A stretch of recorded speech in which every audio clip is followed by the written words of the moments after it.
Kilarigbo Live TV.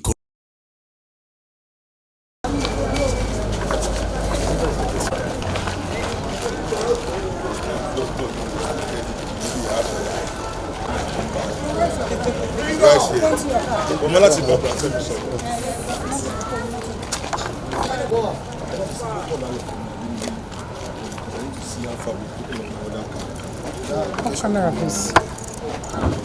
Go into the car, please. Freedom for life. Freedom for life. Freedom.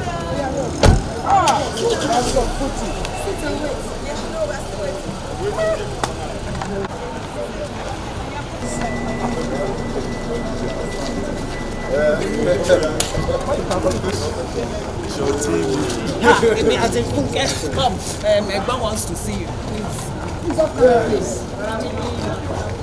Please off camera.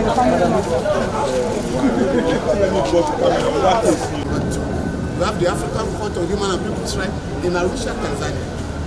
We also have the African Commission in the Gambia. So your practice must go beyond domestic or municipal courts. So that, some of you say, I'm an international lawyer. You understand me? You can't be international lawyer if you are restricted to Nigerian courts. Do you understand? So I wish you success. And if after your book in your pocket, luckily for you people, you now have phones that you can easily look at authorities. During our time, it was not possible. Sometimes you had to ask for a stand down to run to the library to bring an authority. It's no longer so. So when you go back, you have to study very well. Because it can be very frustrating if you don't make it the first time. To have, what do you call it? Receipt can be extremely frustrating. So try and pass at your first opportunity. 2, you have to decide in the law school. What type of lawyer you want. Whether you want to be a litigation lawyer, corporate lawyer, and there are new areas of the law that our people have not explored. Entertainment law, sports law, and other, which they don't teach you in the law school. Even international humanitarian law. No, on the 16th of May, 2023, the Learned Chief Magistrate rightly held that since this matter had to do with the police, upon the completion of investigation, the file should go to the DPP for possible prosecution. That was on the 16th. On the 18th, the magistrate further ordered that the matter was adjourned to yesterday for legal advice from the DPP. And our position is that the police cannot file a charge. Only the DPP can file a charge in line with the orders of this court. And on that basis, the court rightly upheld our submissions and adjourned the matter to the 3rd of July for the legal advice of the DPP. So we expect the police to send the file to the DPP for a review and possible prosecution. Thank you. But in terms of the test, there was an allegation that the police came to the courts after granting the order to be adjourned yesterday, and an order was given regarding blood samples. Can you confirm that position for us? Another was given for medical examination. Our client was in court on the 18th. Our lawyers were in court on the 18th. It's for the police to disclose where they got the idea of medical examination. But our client exercised his right under the Constitution by not subjecting himself to any form of medical examination. Because as of Monday, because he reported himself on Monday, and a couple of days later, the police had concluded an investigation. And they addressed the press to the fact that, he was the one that slapped. After they encountered on the 3rd Milan break, he took the policeman home and gave him money to fix his car. So the investigation had been completed. And that's why we have pleaded with the police at the highest level. Send this file to the DPP so that Seun Kuti can have his day in court. That's our position. We cannot, at my level, right, exploit any technicalities to prevent the trial of anybody. And we're waiting for Seun Kuti to have his day in court. Yeah, that's the position. Thank you. Yes. But I hope. Quickly, sir. Seun is scheduled to be on tour. With this, would it be possible for him to still make his trip? He is on bail. And as a responsible citizen, he will continue to enjoy his rights. Because he's presumed innocent. In a country where those who are charged with stealing billions of naira and even millions of dollars are going in and out of the country. Anybody who is charged in Nigeria is entitled to enjoy their freedom once you do it within the confines of the law.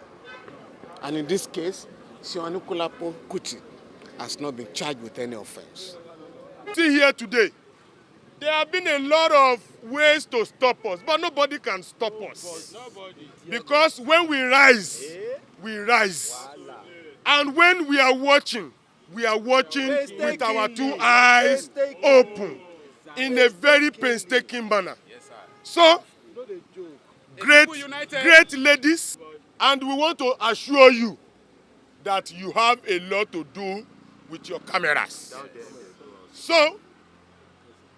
So as it is, we know that those people in Panti feels that we are going to be unorganized, but they know us.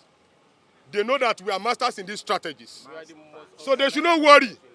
We are going to take our actions as it's supposed to be.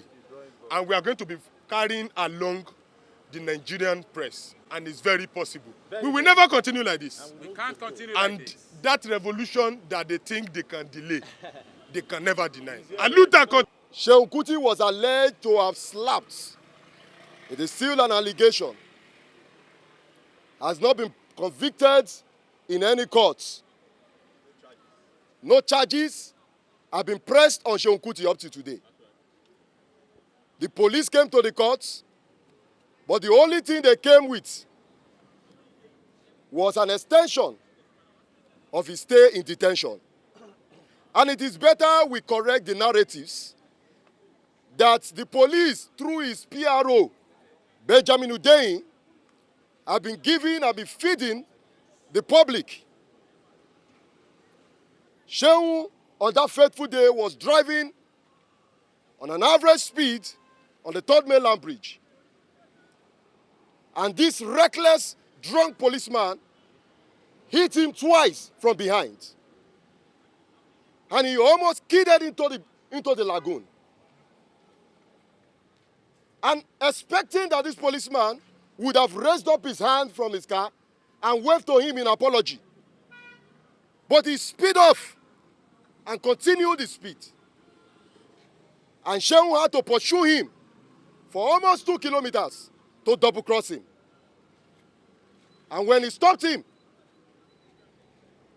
he started harassing him and started insulting him. And that was what got him infuriated, that led to the slap. But the question is, if Seun had skidded into the lagoon, what will we be saying to today? We will be talking about slap. And we must correct this narrative that the ruling elite and the police has made people focus on the slap. And even though he slapped him, we have been brutalized, raped, maimed, killed, and organs harvested in police custody, as been seen in Anambra State today. And the Nigerian people have been under the brutality of the Nigerian police. And today, just like Sir Sultan sang, one day, bushmeat go catch the hunter. The time has come where the Nigerian people will begin to resist their oppressors and begin to fight back. The time has come where the Nigerian people must take their destinies in their hands and rise and face their oppressors. We are not going to stay calm. If they think this is just a mini demonstration, we are not going to stay calm. Just like Comrade Kunle has said, we are using this as a warning to the police. Seun must be released between now, unconditionally, between now and tomorrow. Or we are going to go back to the streets. I'm aware that the ruling elite are preparing for inauguration of another Tiffy ruling elite to come in. We are here. We are not going anywhere. We are going to make sure, we are going to make sure that it becomes ungovernable for them. If Seun is not released unconditionally, if you want to try him, you want to carry out an investigation, go to the Third Mainland Bridge. Go and find out what happened at the Third Mainland Bridge. If you want to find out what happened, bring out the policeman who was involved in this altercation. We have not seen his face since the day this issue started. He has not been interrogated. He has not been subjected to the media to question. They kept him somewhere. The same policeman that they claim went to Seun's house to collect 12,000 naira. The same policeman, they came to this magistrate court and told the magistrate that he is in coma. We are not going to. We understand what is going on. That the reason why Seun has been subjected to this media and political trial is because of his stand over the years against the capitalist government that have exploited us. Kilarigbo Live TV.